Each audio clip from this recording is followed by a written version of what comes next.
Al goeiedag en dankie dat jy ingeskakel het. Vanoggend wil ek jou graag bietjie net bemoedig uit God se woord en in die boek van 2 Korintiërs 1 vers 20 lees ons dat al die beloftes van God in hom is ja en amen.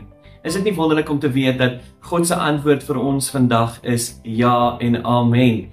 En weet jy, daai woordjie amen beteken laat dit so wees. So kom ons kyk 'n bietjie na 'n paar beloftes. Een van die beloftes wat die Here op my hart gelê het vanoggend is Matteus 11 vers 28, waar Jesus ons uitnooi en sê, kom na my toe almal wat moeg en oorlaai is, want ek gee vir jou rus. Voel jy vanoggend dat jy moeg en oorlaai is, dan een van God se belofte, Jesus se beloftes, is dat ons moet na hom toe kom en hy wil vir ons rus gee.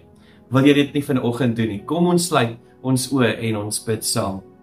Jesus, hier is ons vanoggend en Here, ons is moeg en ons is oorlaai en ons vra Here dat U vir ons rus sal gee, Here. En wanneer ons daai rus ontvang, weet ons dan ons kan rus in U beloftes wat ja en amen is, Here Jesus. Dankie dat U ons lei en dankie dat U ons wys vandag wat U hart is.